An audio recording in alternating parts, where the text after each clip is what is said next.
I'm Ryan Besson from the Pop Cultures, and ever since I got my hands on the Xbox Elite controller, I've been on a consistent hunt for a PlayStation equivalent. Sadly, it seemed that if one was to ever come out, it wouldn't be from Sony directly, instead having it licensed out to third parties. After actual years, and thanks to Razer Australia and Double Jump Communications, I have made it to the Razer Raiju Tournament Edition, the almost perfect PS4 controller. The Razer Raiju is a pro-grade custom PlayStation 4 controller, which means that it is sturdier, beefier, and has additional functionality compared to your standard controller, but we will get to those specific details in just a minute. The Razer Raiju range has 3 SKUs. First, the original, a wired connection only controller with 4 customizable buttons, hair triggers, and quick control panel. Although mostly discontinued, it can be found for approximately $160 Australian. Next, the Tournament Edition, which is the one that we're using here today.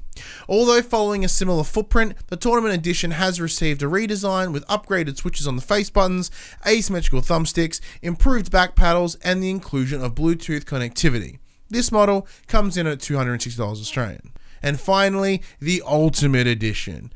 Once again, following the same footprint as the previous models, but it's packed with some new additional features. It comes with the same upgraded buttons, additional custom buttons, Bluetooth and wide support from the tournament. The differences compared to the Tournament Edition come from the return of symmetrical sticks. Also, they are interchangeable along with the D-pad.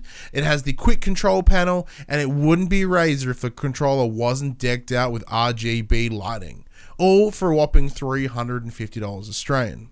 The Tournament Edition is a full plastic build. From shells to buttons to thumbsticks, it is all plastic, except for the textured rubber grip on the back to keep that controller firmly in your hands. However, the Ultimate Edition does come with metal thumbsticks to give it that more Xbox Elite feel. Visually, the Raiju resembles the Xbox One's controller rather than the PS4 DualShock. All of this is good to know, but how does it feel and work? Straight off the bat, the Raiju feels amazing in your hands. Its design is noticeably chunkier and heavier than your regular DualShock. Not that the DualShock is super flimsy or anything, but the Raiju just feels hefty in the best way.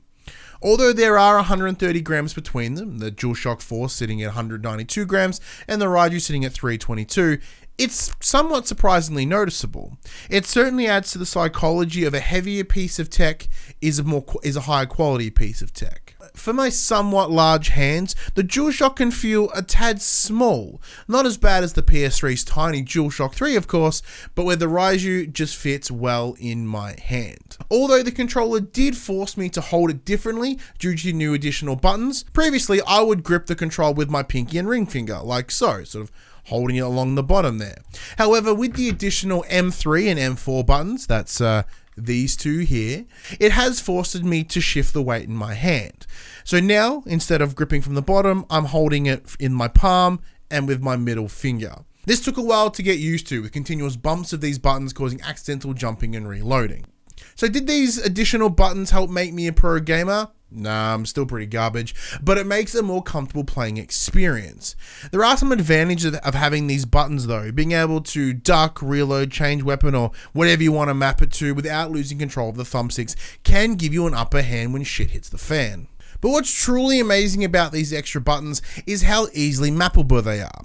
For context, during the review process of the Raiju, my buddy Max lent me a SCUF Impact controller. In order to remap the paddles on your SCUF, you need some fancy magnet thing, and then you have to hold buttons or some shit, and then even after all that, you have to remember what you mapped it to. The Raiju, on the other hand, is incredibly simple. It's all done by an app on your phone. It is literally as simple as pressing the settings button here on the controller, Bluetoothing it to your phone, and picking what goes where. What is truly amazing is that it can be done on the fly. Like, I'm talking mid-game. Of course, it does allow for multiple profiles, so each game can have a different layout, all depending on whatever you need for that current game. You can also adjust the vibration levels, the movement speed, and response of the thumbsticks. It's pretty fantastic, but dude, the face buttons here may be the best controller buttons I've literally ever used. Razer are using what they're called Mehcad tactile buttons. In premise, it is very similar to the Razer Ornata keyboard, where the buttons still use the standard membrane construction, but they have a mechanical switch, giving it an amazing sense of feedback and a very rewarding click. I'm just going to say, Every controller needs this. Honestly, going back to my regular DualShock, it feels flat and mushy and kind of garbage. The M1 and M2 buttons, that's these two little additional buttons here on the top, and the touchpad appear to have the same Mehcad tactile setup. However, the L and R buttons, the ones at on the top as well, and the other additional buttons on the back do not seem to have the same setup. For those FPS players out there, the Raiju does come fitted with some hair switch toggles. Flicking these little switches allows for a smaller actuation distance for the triggers, helping you unload bullets into an enemy that little bit faster. Although not giving you a drastic competitive advantage, it certainly helped me get over the line that little bit in Black Ops. One of the largest complaints that come with the DualShock 4 is its battery life. On a full charge, you can get a vague 4 to 8 hours, depending on whatever it feels like doing on the day.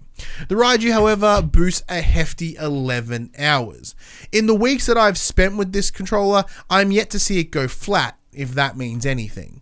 Now, granted, due to an issue I'll address next, there has been some extensive times where it's been forced to be plugged into the PlayStation. And for that reason, I honestly feel I can't vouch for this on the box claim.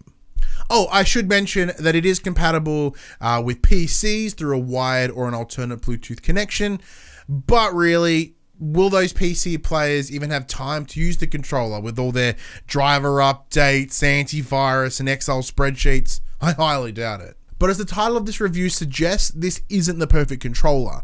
There are some issues, as minor as they may be, that are preventing the Raiju from being the very best. Firstly, it's the audio jack. Just like the regular DualShock, the Raiju does have the ability to plug your headphones in for those solitary gaming experiences and chatting to your mates. However, the controller must be wired to the PlayStation to have this work. I cannot understand this decision. Could it be a potential bandwidth issue with the Bluetooth? The regular controller manages to do it without a problem, and I don't see the additional 4 buttons causing that much of a strain. But I'll admit, to the surprise of no one, I'm no technician, so I can be completely wrong. On the plus side, the audio does sound pretty rad through the wire. For some, this wouldn't be a big deal, but for me personally, it could have potentially been a deal breaker. I have a young son, so I can't play at night with the volume up high, so I tend to use headphones. And, depending on where I'm sitting, the cord can drastically change that setup.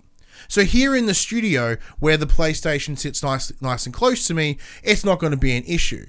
However, if I was to be playing in my lounge room, we would have a completely different conversation. If you are a VR user, the Raiju is going to have to be a no-go, man.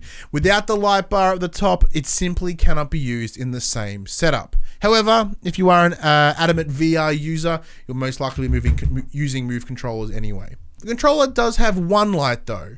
This little indicator light right here. It seems really small and unassuming in this well-lit studio space. However, if you dim these lights, it's like this little blue sun in your eye hole. This is nitpicky as all hell, and I know, but it's like having that briefcase in Pulp Fiction interrupting you when you're playing Red Dead 2. So this does make me wonder how potentially obnoxious the RGB touchpad would be comparatively. Even if you could just drop it down from retina burning to dim would be fantastic. There's an app to let you do things. Why isn't it part of the app? I am exaggerating pretty hard here, but it is an annoyance. And it's also missing the built-in speaker, but who gives a fuck about that really? And of course, there is the big stinger. That's the price. At just shy of 3 times the cost of a regular DualShock, or 4 times if you grab the Ultimate, it is certainly a luxury item. Now granted, the scuff impact that I mentioned earlier can sit about a gnarly $270, but it is certainly a huge chunk of change. For comparison, you can grab an original model PS4 for $299, and is a controller potentially worth the cost of another console itself? That's a tough one, and that's more of a personal decision for you, if anything. So yeah, this brings me to the end of my review of the Razer Raiju Tournament Edition controller for the PlayStation 4. Razer have made an exceptional piece of kit here. It is fantastic to game with, and I have loved using it. It feels great in my hands, and the additional buttons do create a better experience. And as I mentioned, nothing to date can beat those Mehcad tactile buttons. However, with the controller unable to support audio in the wireless setup, it is truly difficult to recommend. But in terms of the market, with PlayStation not making first-party pro controllers, items like the Raiju are literally the best of the bunch, and it's a bummer that some sacrifices need to be made to have this option. Although saying that, until I have to send this back, it will be my daily use controller, I guarantee it. So once again, big thank you to Razer Australia and Double Jump Communications for lending me this controller for review. We cannot be more grateful and thankful for the support they give us in help making this content. If you have any questions about the Razer Raiju, or you would like to share your experiences, drop them in the comments below. And while you're there, why not give this video a like and see what other videos we have around. If you like what you see, please consider subscribing. I'm Ryan Betson, we are the Pop Culturists, and that was our review of the Razer Raiju Tournament Edition. Thank you for watching.